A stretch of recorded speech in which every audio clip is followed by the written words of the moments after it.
Today on the Ancestral Findings podcast, there are a lot of things you can use as clues in identifying old photographs. Hairstyles, clothing styles, and the type of photograph it is are just a few of them.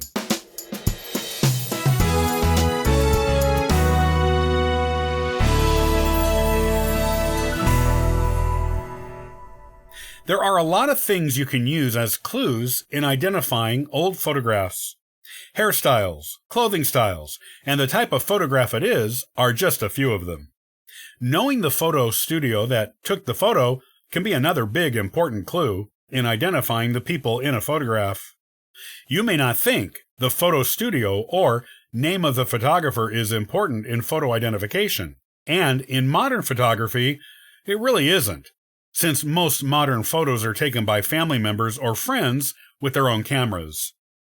In the 19th century, however, going to a photo studio was the only way to get your photo taken. So, knowing the studio that took the photo becomes an important clue in your genealogical search. Many times, the back of an old photograph will have the name of the photographer or the name of the studio on the back of it. This was an important way of photographers advertising themselves. When people had their photographs taken in the 19th century, they would show them to their friends and family and point out the name of the photographer on the back to recommend him. During and after the Civil War, when it became possible to make copies of photos, the distribution of photocopies to loved ones served as almost a business card for the photographer who took the photos. Most photography studios in the 19th century operated independently in one town for a certain number of years.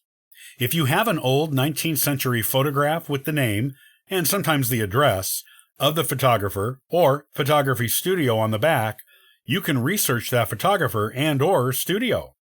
You will actually be able to find information on it online, or by calling the area's local historical society, archives, or genealogy library. When you get the location of the photography studio, you can do additional research to determine where the next closest studio was located. This will give you an idea of what towns likely used that particular studio. If you discover the dates the studio operated, it will tell you the time frame in which the photo had to be taken.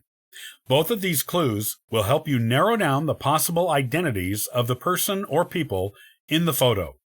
When you combine the information you received about the photography studio with the approximate ages, hairstyles, clothing styles, and photographic type, you will have a nice collection of clues that can allow you to identify the person or people in the photograph with a strong degree of reasonable certainty. If you know the branch of your family the photograph came from and where they lived, and discover the photograph was taken near where they lived, well, that is a strong clue. If it was taken far away, it could be photos of friends of your family members or distant relatives who moved away. Knowing the photographer or photography studio is an important clue in identifying old photographs. Use it and be amazed at what you discover in your family tree.